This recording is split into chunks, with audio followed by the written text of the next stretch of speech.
ఏబీ7 news కి స్వాగతం. Karimnagar TRS ప్రభుత్వం దళితుల సంక్షేమం మరియు అభ్యున్నతి కోసం తన చిత్తశుద్ధిని నిరూపించుకోవాలని, కనీసం ఒక ఉప ముఖ్యమంత్రి మరియు 2 దళితులను కేబినెట్గా ముఖ్యమంత్రిగా నియమించాలని హామీని నెరవేర్చాలని Congress MLA T. Jeevan Reddy demand చేశారు. మంగళవారం జిల్లా కాంగ్రెస్ కార్యాలయంలో నిర్వహించిన విలేకరుల సమావేశంలో ఆయన మాట్లాడుతూ, రాష్ట్రంలో దళితుల జనాభా ప్రకారం మంత్రులు లేరని, యావత్తు కేబినెట్లో ఒకే ఒక్క కొప్పుల ఈశ్వర్ ఉన్నాడని చెప్పారు. తెలంగాణ రాష్ట్రంలో దళితుడిని ముఖ్యమంత్రిగా నియమించడం గురించి రాష్ట్ర ఉద్యమ సమయంలో ముఖ్యమంత్రి కె. చంద్రశేఖరరావు ప్రకటన చేశారని, మాట మార్చి తానే సీఎం అయ్యారన్నారు. టీఆర్ఎస్ ప్రభుత్వం దళితులకు 3 ఎకరాల భూమిని వాగ్దానం చేసిందని, కానీ అది అట్టకెక్కిందని అన్నారు. అధికారం పొందిన తర్వాత టీఆర్ఎస్ ప్రభుత్వం భూమిని కొనుగోలు చేసి దళితులందరికీ అధికారం చేకూర్చినట్లయితే దళితులు ఆర్థికంగా రూపాంతరం చెందారని, కాంగ్రెస్ ప్రభుత్వం ఎస్సీ సబ్ ప్లాన్ ఏర్పాటు చేసి అసెంబ్లీలో తీర్మానం చేసిందని ఆయన అన్నారు. తెలంగాణ రాష్ట్రంలో 1.91 లక్షల ప్రభుత్వ ఖాళీలు ఉన్నాయి. విజువల్ కమిటీ పేర్కొన్న విషయాన్ని గుర్తు చేసి, కనీసం 30,000 మంది దళితులకు ఉపాధి లభించేలా ఖాళీ పోస్టులను భర్తీ చేయాలని ఆయన ప్రభుత్వాన్ని డిమాండ్ చేశారు. ఒకవేళ విజువల్ కమిటీ నివేదిక తప్పైతే దానిపై ప్రభుత్వం విచారణ జరిపించాలని డిమాండ్ చేశారు. ఈ కార్యక్రమంలో సిటీ కాంగ్రెస్ అధ్యక్షుడు కొమరెడ్డి నరేందర్ రెడ్డి, మాజీ ZP chairman Adluri Lakshman Kumar, SC cell జిల్లా అధ్యక్షుడు ఉప్పరి రవి, మైనార్టీ సేల్ జిల్లా అధ్యక్షుడు ఎన్డి తాజుద్దీన్, సిటీ కాంగ్రెస్ ప్రధాన కార్యదర్శి కోలిపాక సందీప్, నగర మైనార్టీ సేల్ అధ్యక్షుడు సయ్యద్ అఖిల్ తదితరులు పాల్గొన్నారు.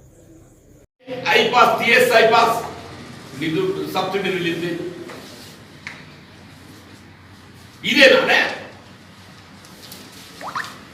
వీళ్ళ ముందు పాలనలో వాళ్ళకి ఏదైతుందో భాగస్వామ్యం, పాలనలో భాగస్వామ్యం అంటే వీళ్ళ ముందుగా ఏదైతుందో వీళ్ళ కేవలం ఒక దళితుడు ప్రాతినిధ్యం వహిస్తున్నటువంటి మంత్రివర్గంలో నువ్వు తక్షణం ఇంకా 2 మంత్రుల అవకాశం, ఒక మాదిగ బిడ్డ కల్పించు, నీ పార్టీకి పెట్టు. నువ్వు వేరే పార్టీకి లక్ష్యంలోకి ఇవ్వని చెప్తానే నువ్వు సత్యేంద్రానికి ఇచ్చినట్టు, తలసారి శ్రీనివాస్ యాదవ్కి ఇచ్చినట్టు వేరే పార్టీకి తెచ్చి ఇవ్వని చెప్తానే మేము. నీ పార్టీ వాళ్ళకే, నీ టీఆర్ఎస్ బిడ్డలకే, మా మాదిగ బిడ్డలకి ఏదైతుందో మంత్రివర్గంలో అవకాశం. ఏమైనా ఉపకులాలు ఉంటే వాళ్ళకోటి కలిపి, లేకపోతే ఉన్నోళ్ళనే కలిపి ఇంకోటి, దీనిలో ఉప ముఖ్యమంత్రి పదవి ఇయ్యు. నువ్వు ఎట్లా నీ కృషి తీయో మాకు తెలుసు, అడుగుతా కూడా తప్పే. వీళ్ళు ముఖ్యమంత్రి పదవి అడుగుతా కూడా తప్పే. ఈడేంద్ర ఉన్న కృషి ఇవ్వమంటున్నా చెప్పండి. కనీసం ఉప ముఖ్యమంత్రి పదవి మాకు కొంత ఆత్మగౌరవానికి దళిత బిడ్డలకు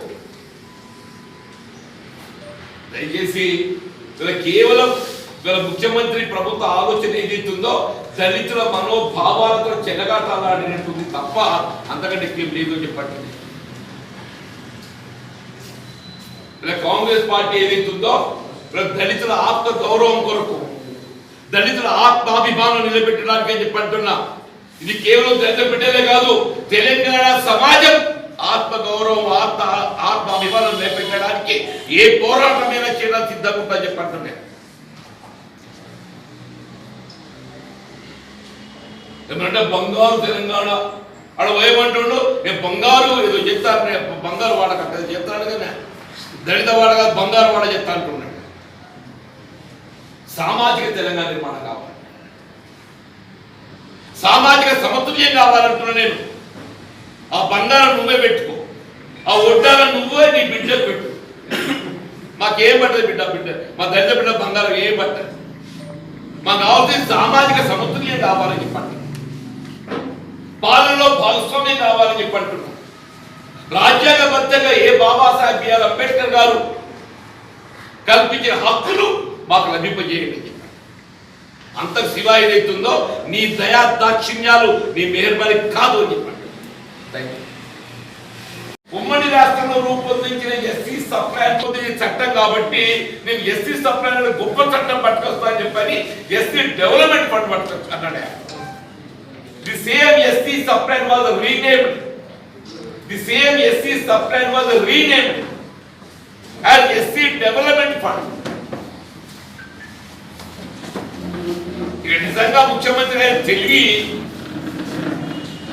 మరి ఆయన ఏ యూనివర్సిటీలు చదువుకుంటే ఏంటో కానీ వాస్తవంగా దళితులకు కేటాయింపు చేయబడ్డ ఒక బడ్జెట్ ఏ సంవత్సరానికి ఆ సంవత్సరం ఖర్చు చేయాలి.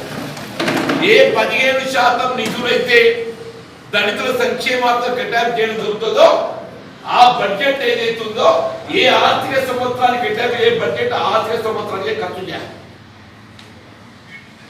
కానీ ఏం చేసిండు, ఎస్సీ డెవలప్మెంట్ ఫండ్ అని చెప్పని ఒక 15% ఖర్చు పట్టే లేకుండా ఉన్నట్టయితే నీకు అనుమానం ఎందుకే? నీ సమర్థత పట్ల నీకు అవిశ్వాసం ఎందుకు అంటున్నా నేను? నీ సమర్థత పట్ల నీకు విశ్వాసం ఎందుకు లోపించిందని చెప్పంటున్నా? ఖర్చు చేయలేకపోయినట్టయితే అది క్యారీ ఫార్వర్డ్ చేయాలి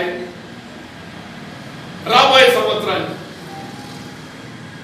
అంటే ఇది ఒక కుట్రపూరితంగా ఒక కంటిన్యూడు చర్యగా దళితుల సంక్షేమార్థం బడ్జెట్ కేటాయింపు చేయడం చేస్తూనే ఆ బడ్జెట్ ఏదైతుందో వెచ్చించకుండా ఖర్చు చేయకుండా క్యారీ ఫార్వర్డ్ అని చెప్పని గత 7 సంవత్సరాలుగా ఏమంటే తెలంగాణ రాష్ట్రం ఏర్పడి టిఆర్ఎస్ ప్రభుత్వం అధికారానికి వచ్చి 7 సంవత్సరాలు గడిచిందో 8వ సంవత్సరం కొనసాగుతుంది నడుస్తుంది. 7 సంవత్సరాలలో దాదాపు 35,000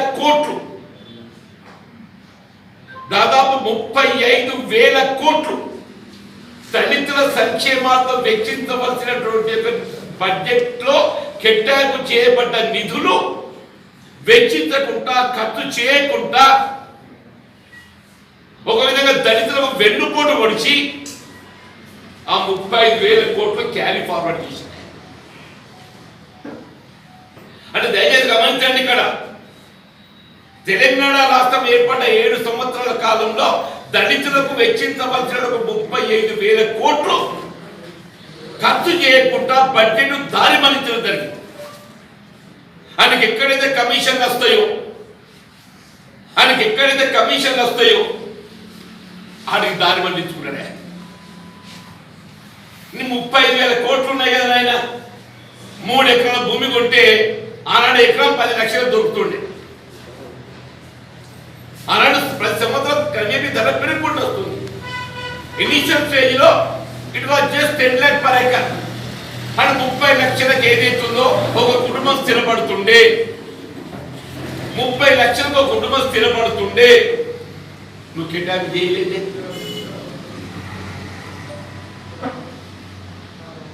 ఇవన్నీ వాళ్ళకు ఒక కుటుంబం స్థిరపడటానికి ఇవాళ ఏమంటున్నావు, ఈ ప్రాధాన్యత క్రమంగా ఏ దళిత కుటుంబం అయితే అసలే భూమి లేని వాళ్ళకు మొదటి ప్రాధాన్యతతో ఇస్తా అని చెప్పట్టు.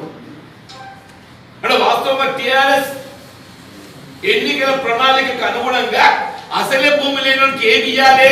3 ఎకరాల భూమి కొని ఇయ్యాలి. ఇది మీ ఎన్నికల ప్రణాళిక చెప్తున్నా నేను.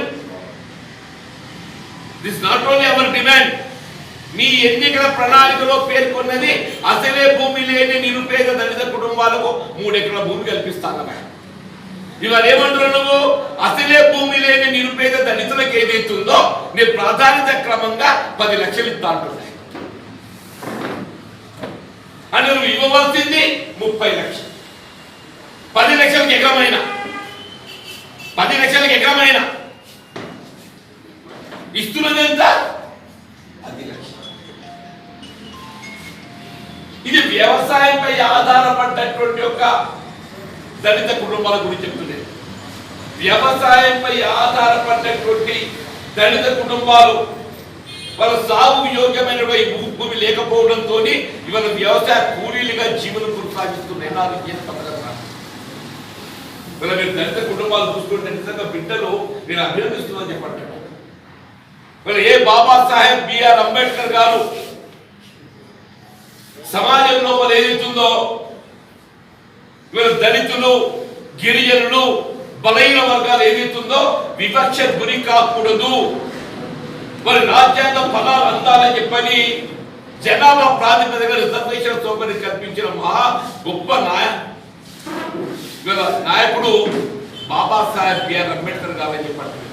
అటువంటి బిఆర్ అంబేద్కర్ గారు చూపెట్టేటువంటి ఒక ఇవాళ బాట 15% ద్వారా మా దళిత బిడ్డలు ఏ కుటుంబం చూసినా డాక్టర్లు, ఇంజనీర్లు minimum graduation real and proud I'm telling. Teenage దాటినటువంటి ఒక పిల్లలు మీరు గమనించండి గ్రామాలలో, వాళ్ళు చూస్తుంటే ఇంకా సంతోషం అనిపిస్తుంది. ఎవరు చూసినా కానీ ఏదైతుందో graduate, engineering graduate, medical graduate, diploma, వాళ్ళకి ఏం కావాలనే 10 లక్షలు కావాలి. నల్లకో 10 లక్షలు నీ జేబులోకి వెళ్తున్నావే నువ్వు? వాళ్ళ సొమ్ము 35,000 కోట్లు దారి మళ్లింపు చేసి నీ కమిషన్ కక్కుర్తి వరకు ఏదైతుందో వాళ్ళు పొట్టగొట్టి నేను 10 లక్షలు ఇస్తున్నా, ఏడికెళ్తున్నావా? వాళ్ళకి ఏం కావాలి? ఉద్యోగం కావాలి. మా చదువుకున్నటువంటి యొక్క నిరుద్యోగ యువతి యువకులకు, దళిత బిడ్డలకు ఏం కావాలి? వాళ్ళకు ఉద్యోగం కావాలంటున్నా, వాళ్ళు ఉపాధి అవకాశం కావాలని చెప్పంటున్నా. నేను ఇవాళ బిస్వా కమిటీ రిపోర్ట్ అనుగుణంగా ఇవాళ ఏపీఆర్సీ పే రివిజన్ కమిషన్ నివేదికలో Biswa committee retired IAS officer స్వయంగా రాష్ట్ర ప్రభుత్వం నియామకం చేసినటువంటి బిస్వా కమిటీ నివేదికకు అనుగుణంగా రాష్ట్రంలో 191,000 ఉద్యోగ ఖాళీలు ఉన్నాయి. రాష్ట్రంలో బిస్వా కమిటీ నివేదికకు అనుగుణంగా 191,000 ఉద్యోగాలు ఖాళీలు ఉన్నాయని చెప్పంటున్నాయి. ఇవాళ ఏమన్నాడు?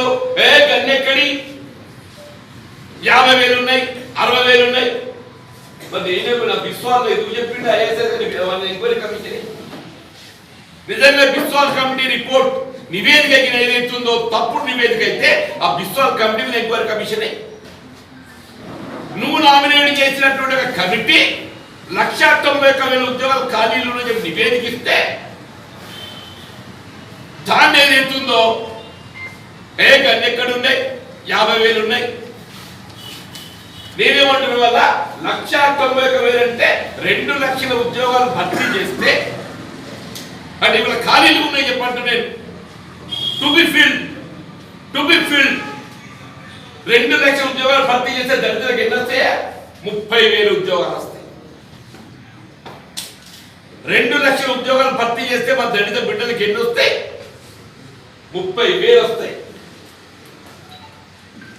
వాళ్ళకి ఏం కావాలి? ఉద్యోగం కావాలి. ఆత్మస్థైర్యం, ఆత్మ గౌరవం కావాలంటూ నేను ఆ దళిత బిడ్డలకు ఏదైతుందో స్వయం శక్తి. నువ్వు నౌకరీ చేయక,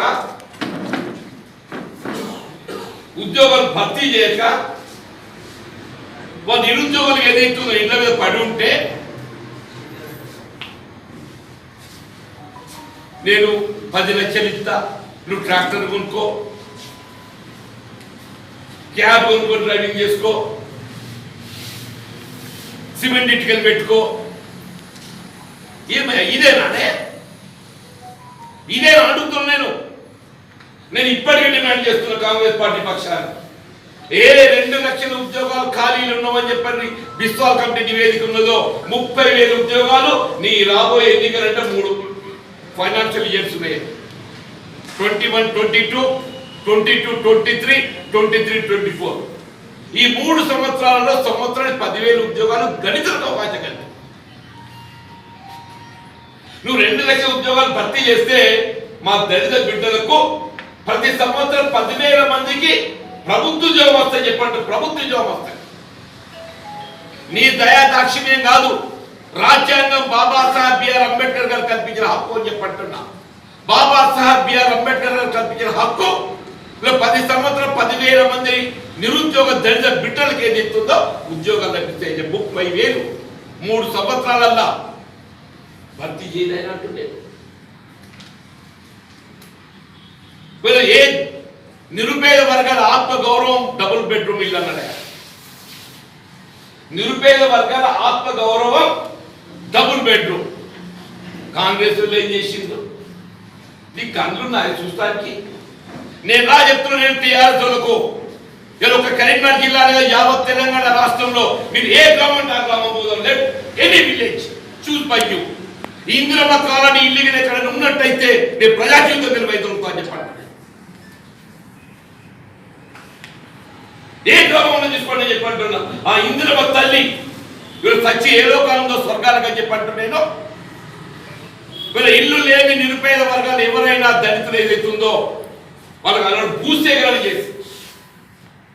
భూసేకరణ చేసి కేవలం ప్రభుత్వ భూమి లభ్యత అయితేనే కాదు, ప్రభుత్వ భూమి ఉన్నా లేకున్నా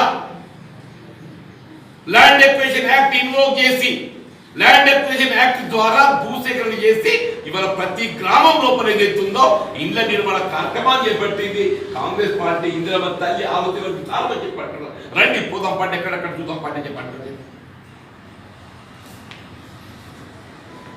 నువ్వు ఇన్నేళ్ళు రాజ్యం చేసి కాంగ్రెస్ పార్టీ ఏం చేసింది? నీ సిద్ధమట్ల సుత్తుపా అంటున్నా, నీ సిద్ధమట్ల ఇంద్రమ్మ కాలు ఉండాలా సుత్తుపా అని చెప్పంటున్నా. నీ ఎర్రబడ చూద్దాంపా ఇంద్రమ్మ కాలు ఉండేలా లేదా చెప్పంటు. నేను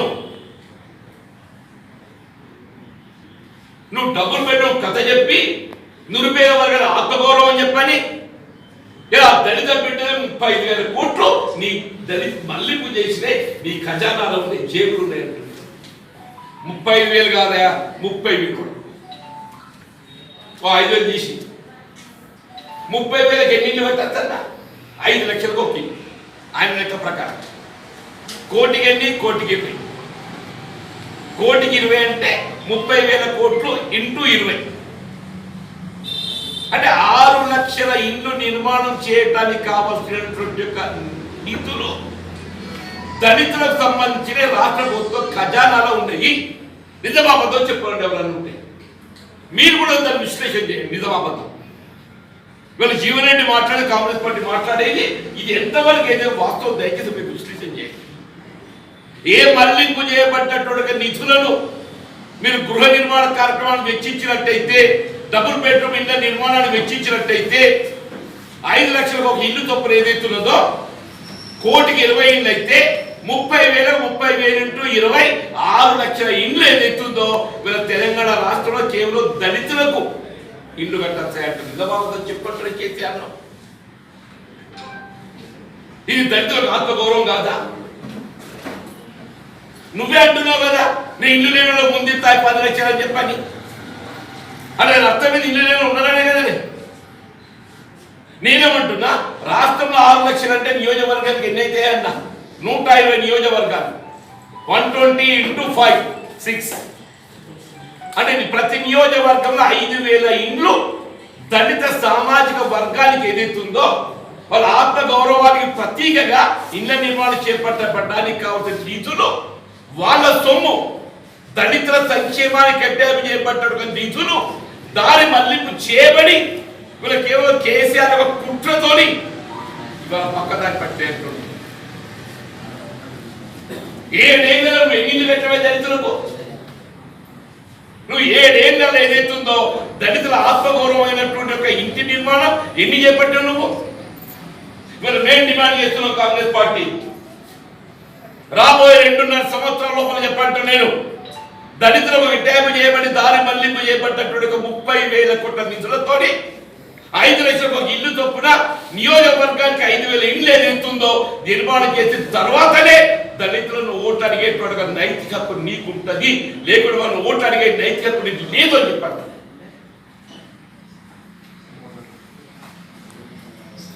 అది అనుసరిద్దాం.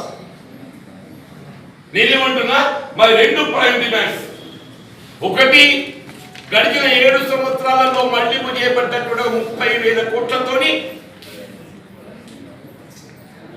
5 లక్షలకు ఒక ఇంటి చొప్పున ఏదైతుందో నియోజకవర్గానికి 5,000 ఇండ్లు ఏదైతుందో నిర్మాణం చేసి గృహ ప్రవేశాలు జరిగిన తర్వాతనే నువ్వు దళితుల ఓట్లు అడిగేటువంటి నైతిక హక్కు నీకు ఉంటుంది, లేకపోతే నీకు నైతికంగా దళితుల ఓట్లు అడిగే హక్కు లేదు అని చెప్పండి. అట్లాగే ఏ బిస్వాల్ కమిటీ నివేదికకు అనుగుణంగా రాష్ట్రంలో 2 లక్షల ఉద్యోగాలు భర్తీగా పేర్కొనబడడం జరిగిందో ఆ 2 లక్షల ఉద్యోగాలను భర్తీ చేయి. సంవత్సరానికి ఏదైతుందో నేను 2 లక్షల ఎకాయి కాకుండా ఏదైతుందో we have 3 years period.